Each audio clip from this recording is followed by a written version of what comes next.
사도행장에 기록하신 말씀 그대로 하나님께서 황충과 종과 동록을 멀리하시고 쌓을 곳이 없도록 그렇게 부어주시는 은혜를 덧입혀 주시며 인도하여 주시옵소서.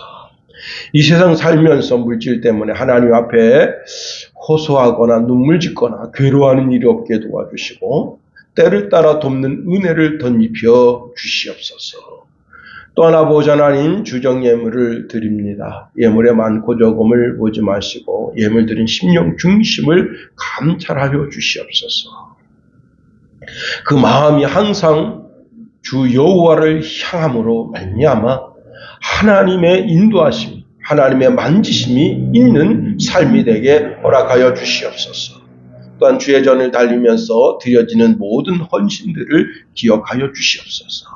피아노로 영광 올려드립니다. 식사로 영광 올려드립니다. 교회를 청소함으로 영광 올려드립니다. 광대상의 화분과 음료와 또한 이제 차량으로 영광 올려드립니다. 예배를 드리고 난 후에 식사로 영광 올려드리며 또한 이렇게 저렇게 헌신하여 우리의 몸을 드림으로 영광 올려드리오니 다 기쁘게 받으시고 하나님께서 풍성한 은혜와 긍휼을 더하여 주소서. 아버지 하나님, 또 우리가 주의 전전에 나와 귀한 말씀을 묵상하고자 원합니다. 읽고 듣고 깨닫는 주의 백성 되게 하시고 그 말씀을 마음판에 새기게 하시고 그 말씀 의지하여 준행함으로 말미암아 이 죄악되고 어두운 세상 속에 그 말씀이 우리의 삶을 비추는 아름다운 진리의 등불이 되게 허락하여 주시옵소서. 이제 이 백성에게 복을 내려주실 때에 들어가도 나가도 복되게 하시고 우양의 새끼와 떡반죽 그릇이 복을 받게 하시며 이 백성 때문에 그 가정이 되고 가문이 되고 도시가 진흥하게 도와주시고 대한민국이 올바르게 서게 하여 주시며 인도하여 주시옵소서. 또한 함께 하여 주시며 인도하여 주실 때에 아버지 하나님이여 이들로 복의 근원이 되게 하시고 아버지 남에게 꾸어 줄지언정 꾸임받지 않게 도와주시며 항상 위에만 있어 하나님의 영광을 멋지게 드러내는 인생들 다 되게 허락하여 주소서. 예수님의 이름으로 축복하며 기도하옵나이다. 아멘. 이 한 시간 하나님의 은혜가 더 풍성하게 임하기를 예수님의 이름으로 축원해드립니다. 오늘 본문에 있는 말씀을 통해서 한적한 곳에서 기도하시니라, 그런 제목 가지고 말씀을 살펴봅니다. 대한민국을 이제 국민들을 나누는 평가 기준이 있습니다. 그 기준은요, 법적으로 나누고 행정적으로, 사회 경제적으로 나눌 수가 있는데, 먼저 국민이 있고요, 재외 국민이 있고요, 외국인이 있고요.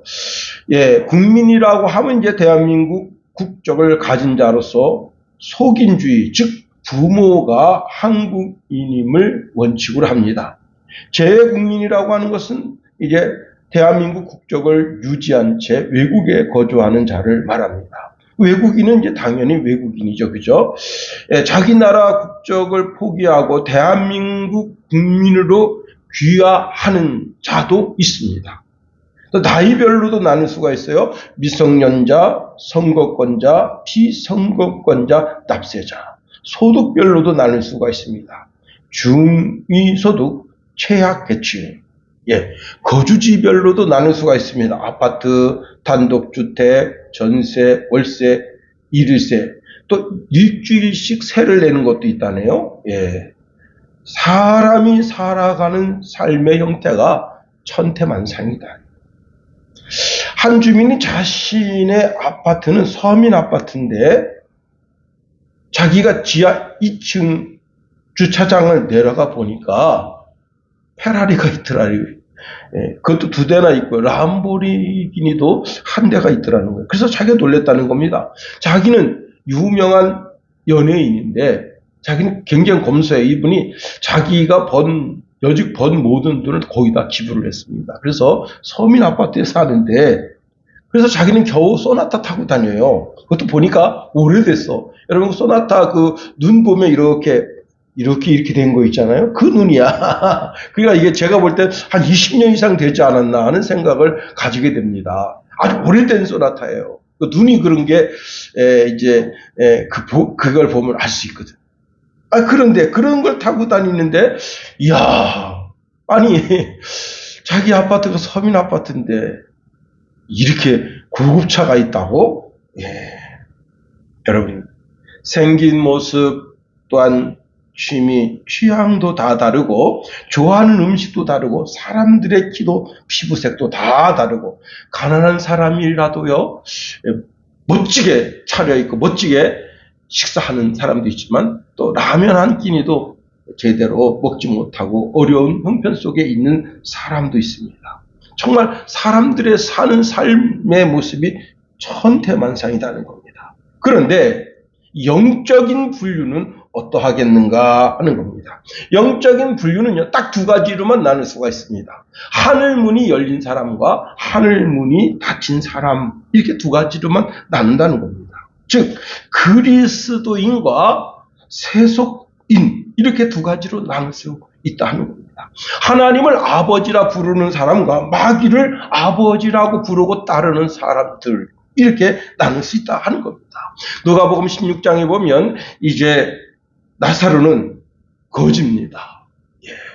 인생 살다가 그만 다 모든 거 다 날려먹고 부잣집 처마 밑에서 거기서 나오는 음식을 이제 이렇게 가려서 먹고 살아갑니다. 그런데 이 나사로는 거지임에도 불구하고 하늘문이 열린 사람입니다.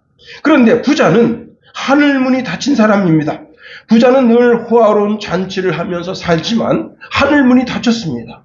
그래서 그가 지옥불에 떨어졌을 때 가장 먼저 걱정한 게 자기 형제들이 자기랑 똑같대요. 예. 그래서 지옥에 올 게 뻔한 거예요.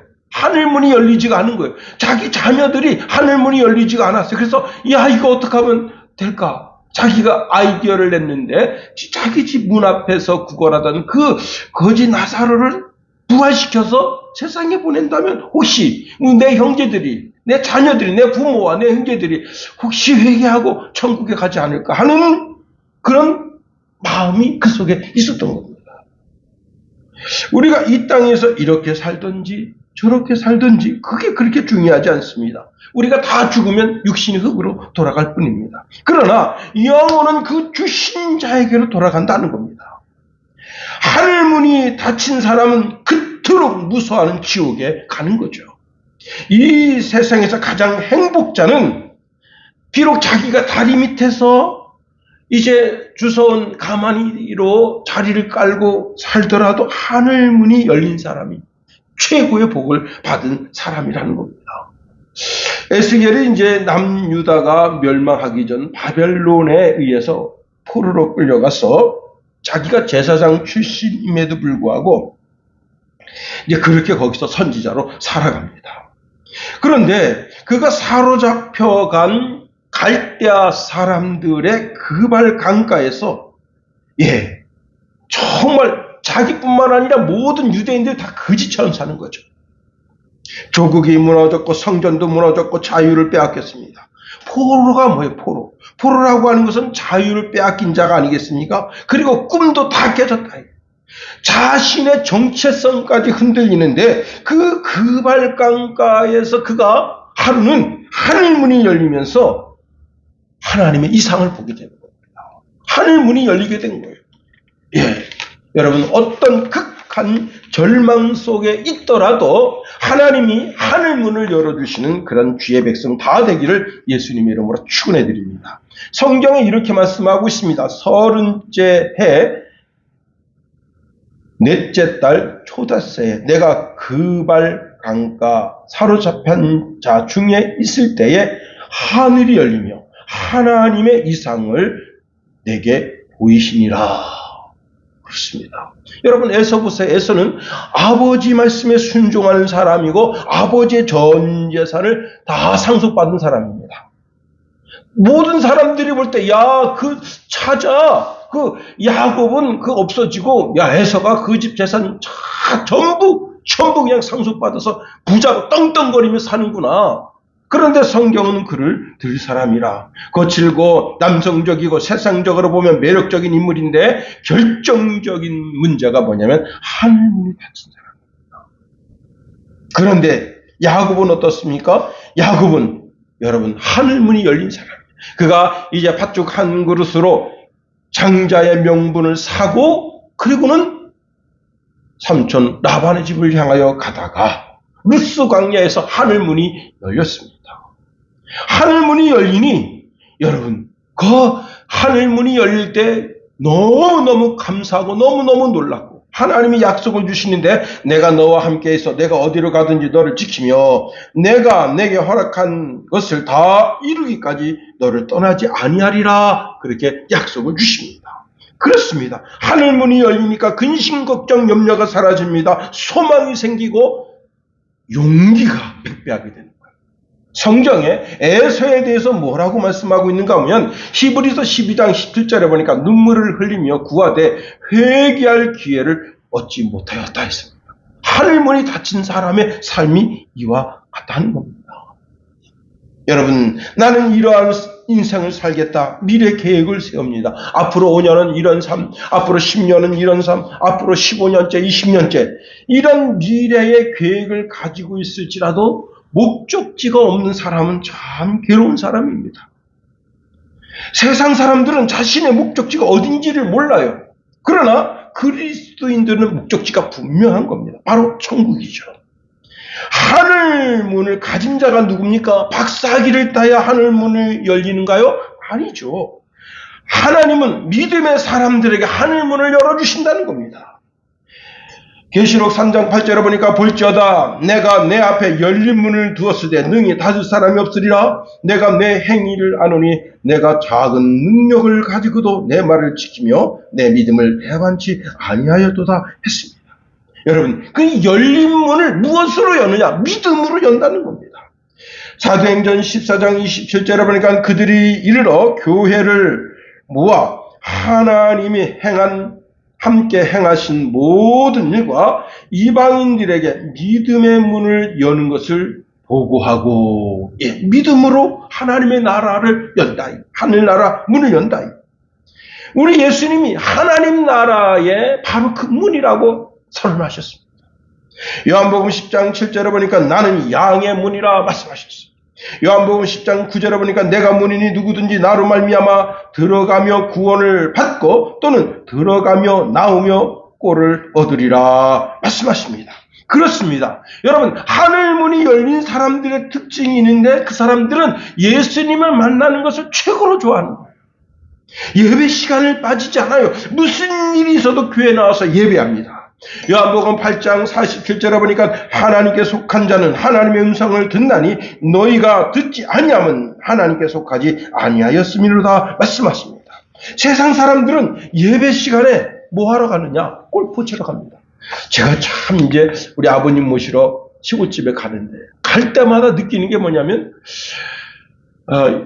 화천군 또 양구군에서 이렇게 춘천 쪽으로 나오는 차도 많지만 화천과 양구로 들어가는 차가 그렇게 많아요. 그러면 이제 그 차들이 전부 양구 쪽으로 가는데 양구 쪽으로 왜 가는 걸까? 예배 드리러 가는 걸까요? 그건 아닐 겁니다. 글로 해서 인제 쪽으로 해서 이제 속초로 넘어가서 회 먹으러 가고, 그 다음에 거기 가서 이제 골프장에 가서 골프 치고, 또 낚시하고, 자, 그런데 하늘문이 열린 사람들은 예배하는 일에 목숨을 거는 겁니다. 예배하는 일에 목숨을 겁니다. 왜? 예배하는 그 장소에 와서 예수님을 만난다. 또 이 하늘문이 열린 사람들의 또 특징이 뭐냐면 기도하는 삶을 게을리하지 않는다는 겁니다. 교회는 기도하는 집이니까 기도하는 집에서 기도하는 것은 너무나 당연하지만 뿐만 아니라 길을 가면서도 하나님께 기도를 올려드린다 하는 겁니다. 열린 문을 통해서 하나님의 말씀이 내려오고 축복이 내려옵니다. 그리고 내가 드린 정성이 하나님께 올려진다 하는 겁니다. 나의 찬송이 올려지고 나의 기도와 간구와 헌금과 이 모든 것이 하나님께 다 올려지는 문이 하늘을 향하여 열린 문이다 하는 겁니다. 그렇습니다. 여러분 하늘의 복을 받기 위해서는 늘 어떻게 해야 되죠? 기도가 하나님께 올려져야 하는 겁니다. 저는 이제 오늘 새벽에도 와서 하나님께 감사드리고 또 이제 새벽에 와서 일곱 찬양 올려드리고 말씀을 듣고 하루 일정을 하나님께 보고합니다. 이제 맨 마지막 기도할 때 하나님 오늘은 이러한 삶을 살겠습니다 하고 그렇게 하나님께 일정을 올려드립니다. 그리고는 이제 걸어갈 때도 무시로 자꾸 예수님께 물어봐요. 예수님 어찌하면 좋겠습니까? 이렇게 물어봐요. 또 자동차를 타고 가면서 오늘은 이제 자동차를 끌고 가면서 제가 성경 말씀을 읽었습니다. 예레미야서 말씀을 쭉 듣는데 참 말씀이 예레미야가 참 고통을 많이 겪었어요. 그 고통을 겪는 그 삶의 현장을 쭉 느끼면서 참 그러면서 누구를 생각했느냐? 우리 윤석열 대통령을 생각했습니다. 윤석열 대통령이 그 교도소 찬 바닥에서 정말 지금 하루에 3시간씩 기도한대요. 아침에 1시간, 저녁에 2시간. 3시간씩 기도한대요. 정신 차린 거지. 그래서 내가 이 생각 들더라고요. 이 사람이 오늘의 예레미야가 됐으면 좋겠다. 거기서 회개하고 정말 새 사람 돼서. 그렇습니다. 여러분, 우리가 무시로 주의 이름을 부르며 무시로 주님께 간구하고 기도하고, 여러분 출애굽 과정에 있어서 이제 이스라엘 백성들과 아말렉과의 전쟁 시에 모세가 두 손을 들고 기도합니다. 두 손 든다 그러니까 이렇게 드는 거로 생각하죠. 그게 아니에요. 이렇게 드는 거예요. 이렇게 들고 이제 하나님께 중얼중얼. 저도 새벽에 이렇게 두 손 들고 중얼중얼 하나님께 기도합니다. 그런데 이제 모세가 이거 이렇게 드는 것도 무거운 거예요. 그래서 이게 손에 내려가면 이스라엘 백성이죠.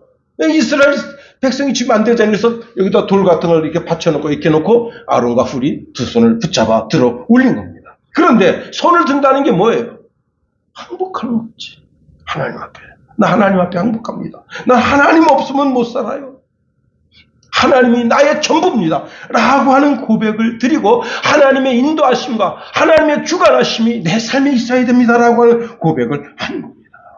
여러분, 오늘 본문에 주님께서 기도하는 모습이 나옵니다. 그런데 여러분, 예수님은 기도의 대가가 아니십니다. 우리의 기도를 받으시고 응답해 주시는 하나님 자신이십니다. 그런데도 주님께서는 친히 기도하는 모습을 제자들에게 보이십니다. 사복음서를 보면 주님은 늘 기도하십니다. 그러면 주님은 왜 기도하셨는가 하는 겁니다. 하나님과 대화도 필요하지만 일상 예수님께서는 제자들에게 본이 되기 위해서 나를 따라오너라. 내 삶을 따라오라는 거예요. 내가 기도하는 삶을 살고 있지, 너도 기도하는 삶을 살아. 내가 자선을 베푸는 삶을 살고 있지, 너도 자선을 베푸는 삶을 살아. 너가 생각할 때 저 년은 저 창녀 같은 년, 세상에 못된 년, 그렇게 너는 마음에 담을 쌓지 말고 그들에게 찾아가서 그들에게 하늘 복음을 전해. 저 세리 같은 놈, 저 국가돈 뺏쳐먹는 이재명 같은 놈, 그래도 찾아가서 하나님의 복음을 전해줘. 지금 이재명 정부가 얼마나 돈을 많이 빼먹었는지 이거 참,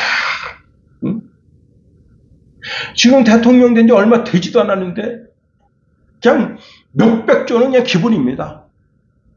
어디다 썼는지 그 출처를 못 밝히게 지금 회계장부를 30년 후에 공개한다.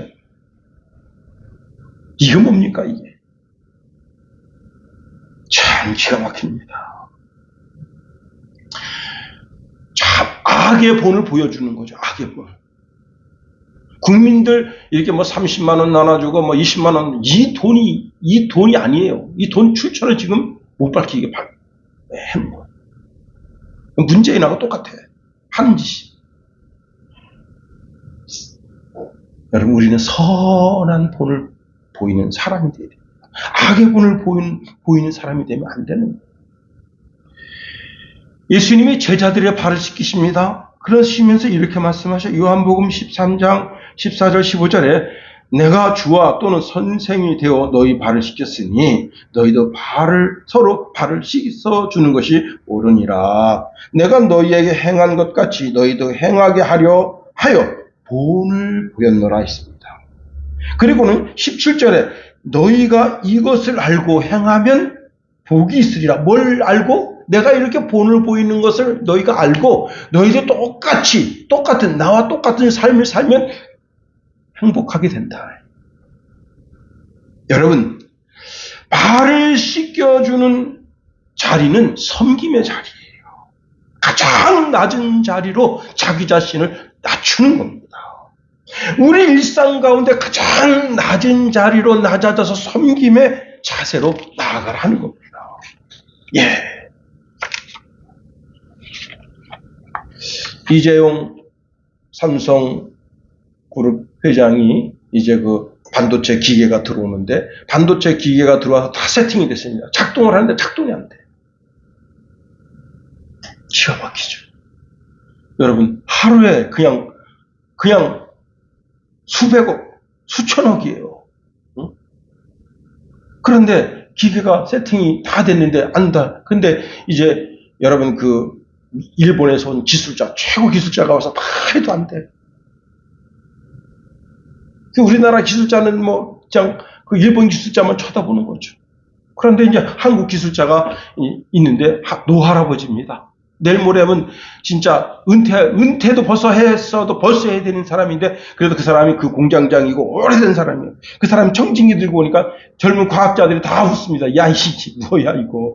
최첨단 시대에 지금 일본의 최고 과학자들이 와서도 안 되는데 청진기 들고 들여야 된다고?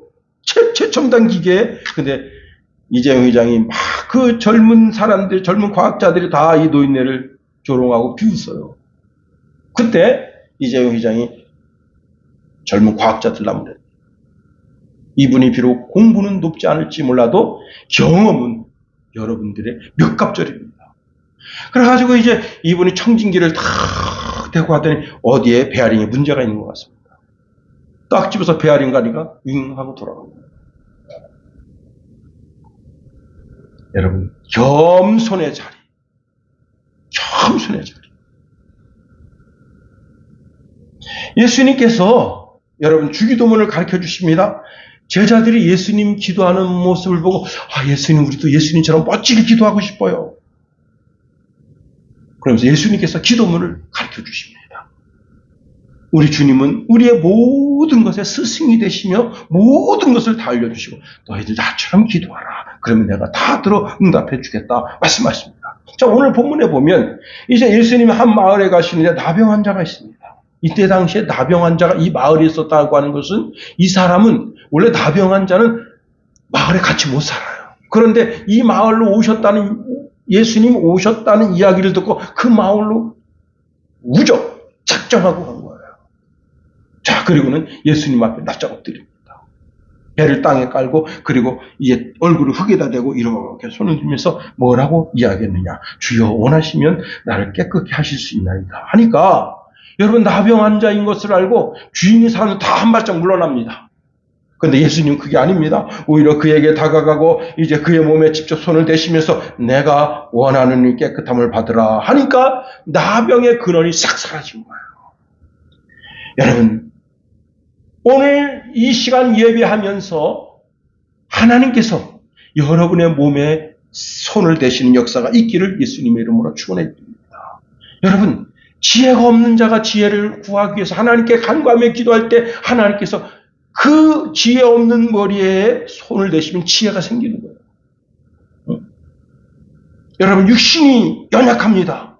암덩어리가 몸에 꽉 찼습니다. 그래도 하나님 앞에 간구하고 기도하면 하나님께서 그 암덩어리, 난치병, 부치병도 고쳐주시는 겁니다.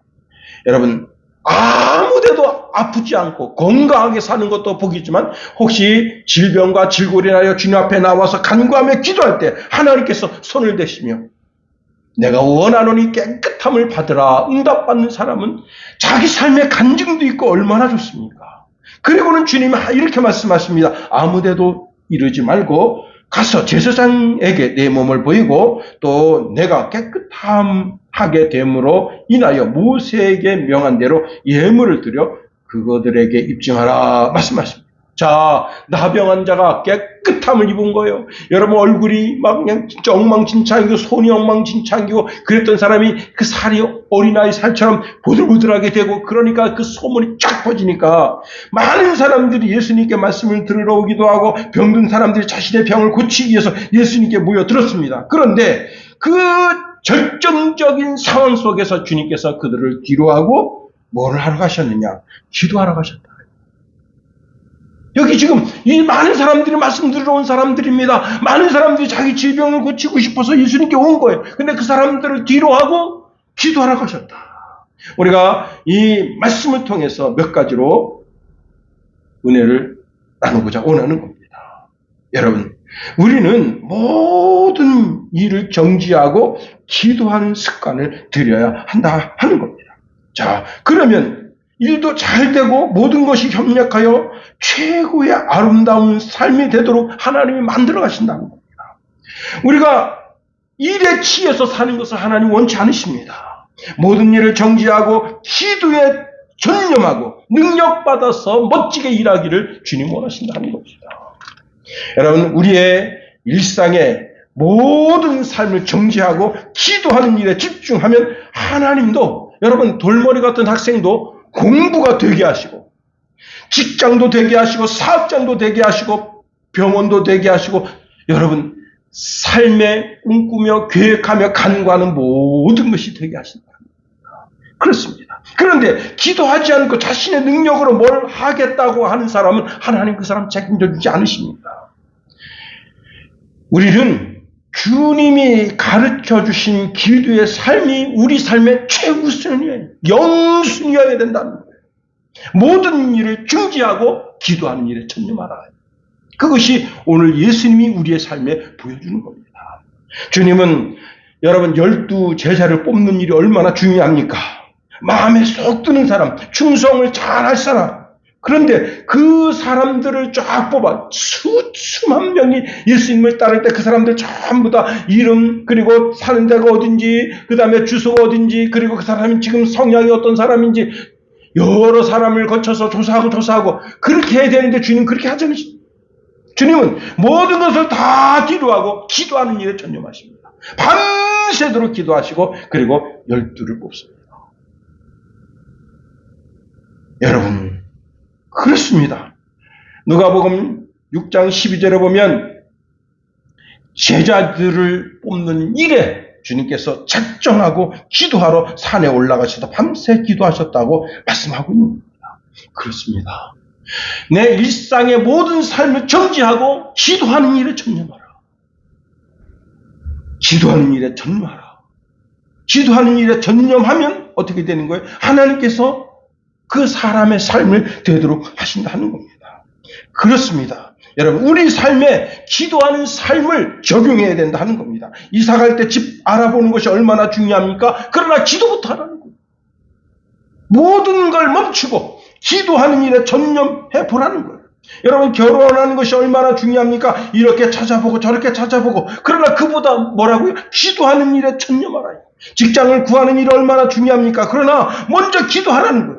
사업 아이템을 짜는 것이 얼마나 중요합니까? 사업 아이템 좋은 게 하나가 있어.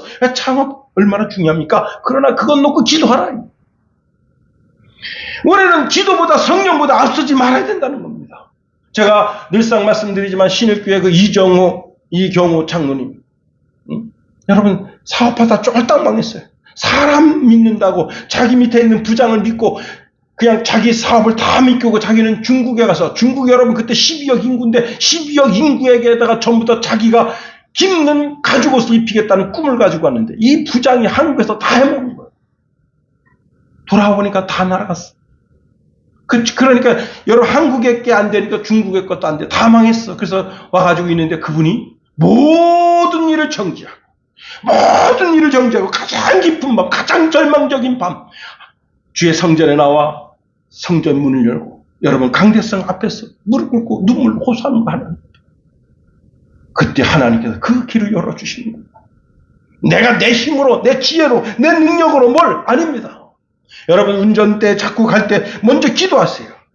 주님께서 오병이어의 기적 현장에서 주님께서 많은 사람들이 예수님 왕으로 세우려고 합니다. 야단법석 났습니다. 제자들은 와, 드디어 예수님께서 이 갈릴리에서 왕이 되시는가? 그럼 우리가 좌의정, 의정, 영의정, 야, 한 자리 하에 먹겠네. 그때 주님께서 제자들의 등짝을 때리시면서 건너편으로 가라 하시고 주님 뭐라 하신 줄 아십니까? 기도하러 가셨다. 모든 걸, 일상의 모든 걸 정지하고 기도하는 일에 전념하셨다는 겁니다. 그렇습니다. 두 번째로 여러분, 우리가 모든 일과를 마치고 또한 하나님께 기도해야 된다. 기도로 시작을 했다면 기도로 정리해야 된다 하는 겁니다. 여러분, 모든 통화를 마치고 그리고 하루 동안 나와 동행해 주신 하나님께 감사의 기도를 드리고 하나님께 하루 일과를 보고하는 겁니다. 나 이런 삶을 살았습니다 하고, 하나님 내가 이런 삶을 살았네요. 잘 선택하기도 하고 내 감정적으로 선택하기도 하고 내 지성적 이성적으로 선택하기도 하고, 주님, 그런데 주님 제 삶을 좀 돌봐 주옵소서. 왜? 우리 주님은 알파와 오메가가 되시는 분이시다. 창조를 시작하신 분이고 온 우주의 맨 마지막 날 주님이 이 땅에 오셔서 온 우주를 마감하신 분이시다. 그래서 주님 뭐라 말씀하십니까? 나는 알파와 오메가라. 주님의 새벽을 여신과 같이 또한 밤중에, 한밤중에 산에 가셔서 기도하신다. 기도로 시작하고 기도로 마침표를 찍었다 하는 겁니다. 그렇습니다. 여러분, 모든 그리스도인들은 새벽을 기도로 깨워야 돼요. 일어나자마자 그냥 머리를 쳐박고 하나님께 기도하는 거예요. 하나님 감사합니다. 하나님 감사합니다. 여러분, 시편 46편 5절에 보니까 하나님이 그 성 중에 계심에 성이 흔들리지 아니할 것이라. 새벽에 하나님이 도시리로다 말씀하십니다. 기도의 사람은 마침 저녁에 울면서 기도한 거예요. 너무 고통의 밤이야. 어제 하루 살아온 삶이 너무 고통스러운 삶이에요. 너무 마이너스야. 내 인생의 최악의 날이었어. 그래서 그날 밤에 눈물로 하나님 앞에 호소하며 겨우겨우 기도하다가 잠든 거예요. 그런데 어떤 일이 생기느냐? 여러분, 하나님은 나의 신음소리를 들으시고 아침을 웃음으로 행복하게 맞이할 수 있도록 해주시는데, 시편 30편 5절에 보니까 그의 노여움은 잠깐이요 그의 은총은 평생이로다. 저녁에는 울음이 깃들었을지라도 아침에는 기쁨이 오리로다. 여러분, 어젯밤에 그렇게 눈물로 고통 속에 자기 심령을 찢으면서 고통 속에 그렇게 밤에 기숙했는데 하나님께서 아침 맞이할 때 기쁨으로 맞이할 수 있도록 행복자가 되도록 하나님이 허락하셨다는 겁니다. 그렇습니다. 여러분, 주님은 육신으로 감당할 수 없는 어려움의 길을 앞에 두고 있습니다. 즉 십자가의 길입니다. 그런데 그 십자가 앞에서 힘쓰고 애써 기도하시는데 땀이 땅에 떨어질 때 핏방울처럼 됐다는 거예요. 십자가를 앞에 두고 땀이 핏방울이 되는 그런 기도를 하셨다는 거예요. 여러분, 자, 그러면 우리는 어찌해야 되겠습니까? 내 삶으로, 내 감정으로 감당할 수 없는, 내 이성, 지성, 내 모든 것을 다 동원해서 감당할 수 없는 그런 어려움이 내 속에 있습니다. 그럼 어떻게 되겠습니까? 주님은 십자가를 앞에 두고 눈물로 호소합니다. 그 십자가를 이길 수 있도록 하나님 앞에 간구하며 기도하는데 우리는 어찌해야 되겠는가 하는 겁니다. 여러분, 환난 가운데 들어가 있다면, 건강이 곤란 중에 있다면, 여러분, 암 환자가 생겨보세요. 그 집안이 풍지박살 됩니다. 제가 이제 지난주에 그 테마를 보게 됐는데, 남편이 45세인데 아내는 41세입니다. 근데 이혼하는 거예요. 왜 이혼하느냐? 부부가 같이 살면 다 망하게 생긴 거예요. 근데 부부가 이혼하면 이 여자는 나라에서 책임져 주는 거예요. 암 환자인데 지금 죽어가고 있어요. 빼빼 말랐어.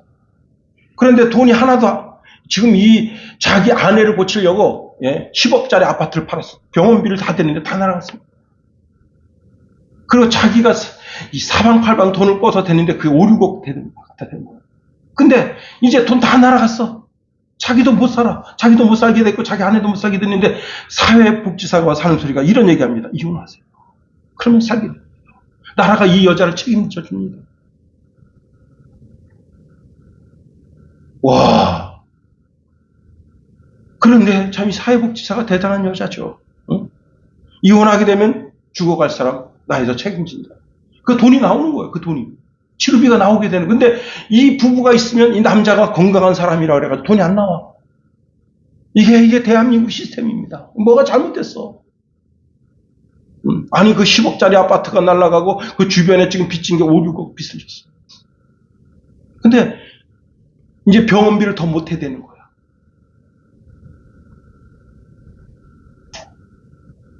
그럴 때 여러분 암 환자 하나 때문에 풍지박산되고 이혼하게 됐습니다. 나라 경제가 어려워서 회사 문을 닫게 됐습니다. 해고당하게 됐어요. 어쩌라고요? 주님 큰일 났습니다. 예수님 이거 어떻게 하면 되죠? 예수님 답을 가르쳐 줍니다.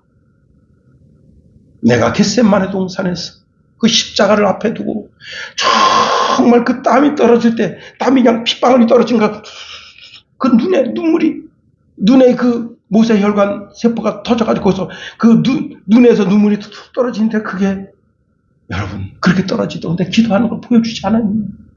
내 삶으로 너에게 본을 보여주지 않았니? 그렇게 기도해봤냐? 눈에 눈물이 핏방울이 떨어지도록 그렇게 기도해보지 보았니? 그렇게 기도해보라. 그렇게 간구해보라. 그런데 여러분 하나님께서 겟세마네 동산에서 기도하실 때 십자가를 없애주신 게 아닙니다. 그 십자가를 극복할 수 있는 힘과 능력을 더하신 거예요. 천사를 동원해서 예수님의 그 기도를 돕하신 거예요. 세 번째로 우리가 어떤 문제를 두고 부르짖고 기도하면 하나님은 그 문제를 지워주시는 것이 아니라 그 문제를 극복하고 이기는 힘을 주신다 하는 겁니다. 여러분 야곱이 이제 아비집 바담 아람으로 이제 아비집을 찾아서 오게 되는데 형 400명의 군사가 야곱을 맞이하러 옵니다. 그때 여러분 야곱이 어떻게 했습니까? 야복강가에서 하나님께 부르짖어 기도했잖아요. 근데 하나님 어떻게 하셨습니까? 부르짖어 기도하면 하나님께서 복에 복을 더하시고 그 눈물의 기도를 들으시고 은혜와 은총을 베푸시고 그러실 줄 알았는데 하나님 어떻게 하셨습니까? 야곱의 환두뼈를 뿌려버리신 거예요. 이게 기도했더니 더 잘된 게 아니라 더 못되게 된 거예요. 상황이 더 나쁘게 된 거예요.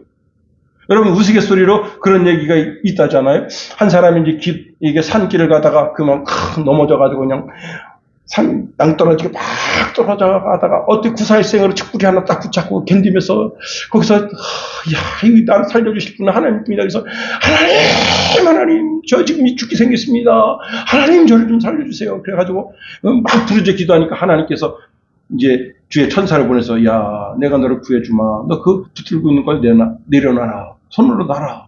그럼 내가 오늘 너를 편안하게 네 심령과 네 삶을 편안하게 해주마. 그랬더니 이 떨어진 사람이 그랬다잖아요. 여기 하나님 말고 다른 분 없습니까? 그랬다잖아요. 그런데 자기가 날이 훤히 밝아와서 보니까 글쎄 그 줄을 놓으면 자기가 지금 그 밑에 길바닥에서 30cm 떨어져 있더라는 거예요. 발이. 그걸 놓으면 편안하게 되는 건데 자기가 하나님의 은혜를 의심했다.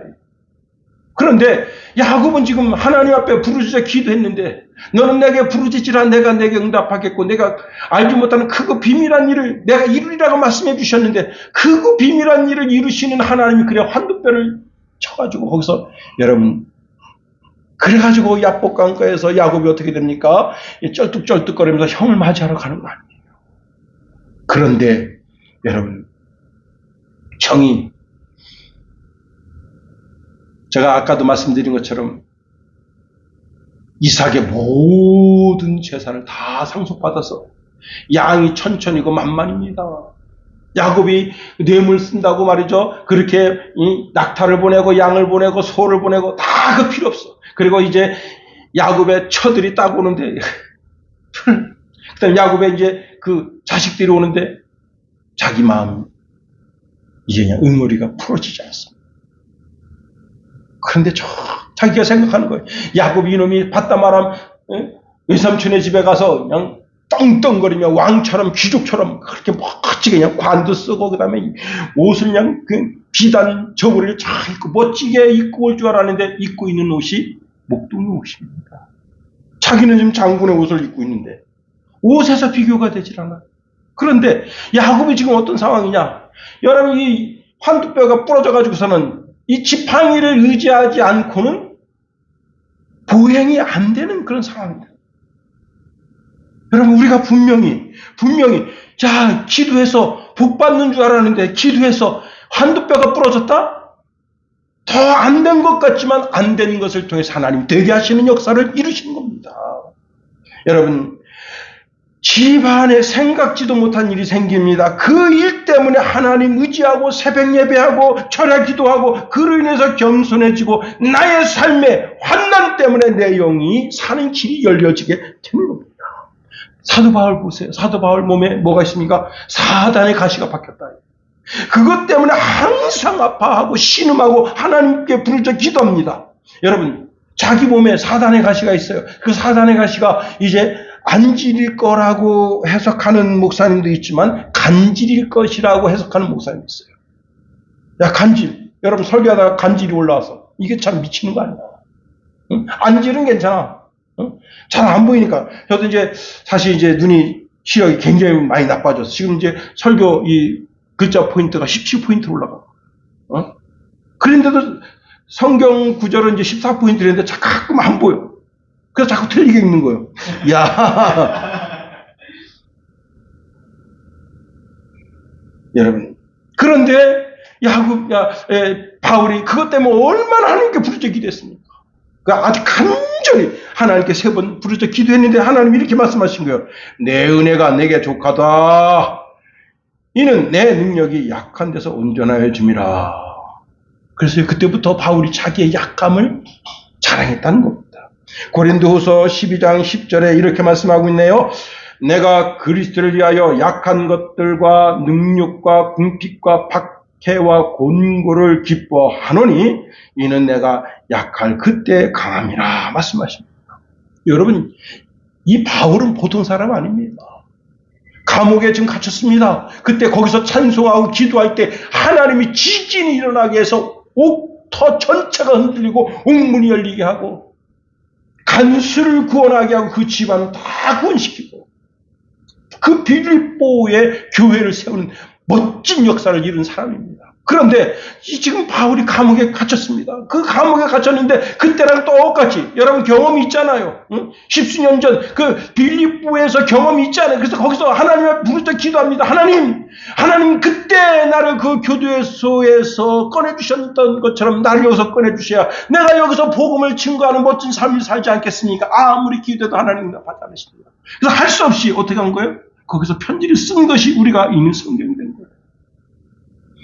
기도하는 사람은 안 되는 것 같아도 안 되는 것이 되게 하시는 분이 하나님이시다는 사실을 알아야 됩니다. 기도는 절대 손해가 없다. 그러므로 여러분 우리 하나님은 모든 것이 협력해서 최고 좋은 것이 되게 하시는데 그 되게 하는 원동력이 뭐냐? 바로 기도라는 사실입니다. 더 나아가 주님은 합심해서 기도하라고 말씀하십니다. 마태복음 18장 18절 20절에 보니까 내가 너희에게 이르노니 무엇인지 너희가 땅에서 매면 하늘에서도 매일 것이요 무엇인지 땅에서 풀면 하늘에서도 풀리리라. 진실로 다시 너희에게 이르노니 너희 중에 2사람이 땅에서 합심하여 무엇인지 구하면 하늘에 계신 내 아버지께서 그들을 위하여 이루게 하시리라. 2-3사람이 내 이름으로 모인 곳에 나도 그들 중에 있느니라 말씀하십니다. 자, 2사람이 합심해서 주의 이름으로 기도합니다. 그러면 하나님이 들어주시겠다는 거예요. 약속이 있는 거예요. 120명의 성도들이 마가의 집에서 통성으로 기도할 때 불이 떨어지는 거예요. 그렇습니다. 여러분 다니엘과 사드락과 메삭과 아벳느고가 다니엘서 2장 13절 이하에 보면 죽게 생겼습니다. 여러분 느부갓네살 왕이 꿈을 꿨는데 그 꿈을 아무도 못 맞추는 거예요. 그래서 왕이 화딱지가 나가지고 이 성 안에 있는 모든 이제 무당 그 다음에 이상을 본다고 하는 자 그 다음에 꿈을 해석하는 자 다 끌어 다 죽이라.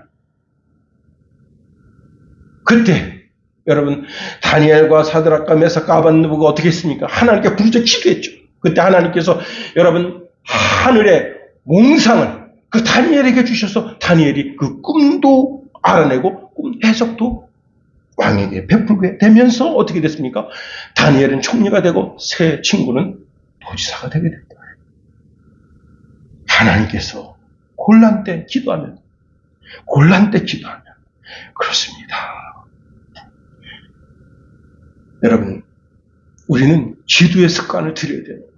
주님처럼 아침에 일어나면 다른 거 필요 없습니다. 무조건 일어나면 그냥 머리 쳐박고 하나님께 기도하는 거예요. 하나님, 오늘 하루 주님 나와 동행해 주시옵소서. 운전대를 잡아주시옵소서. 내가 직장에서 만나는 동료들이 있습니다. 그 한 사람 한 사람 축복해 주시옵소서. 내가 오늘 업무를 통해서 만나는 사람이 있습니다. 그 사람을 축복해 주시옵소서. 저를 통해서 하나님의 거룩한 뜻이 이루어지게 하옵소서. 그리고 여러분, 그 기도를 통해서 하나님이 우리의 삶에 개입하시도록 그렇게 함으로 멋진 인생 다 되게 되기를 예수님의 이름으로 축원해 드립니다. 기도하겠어요. 하나님, 우리를 붙드시며 인도하소서. 하나님의 크고 강한 능력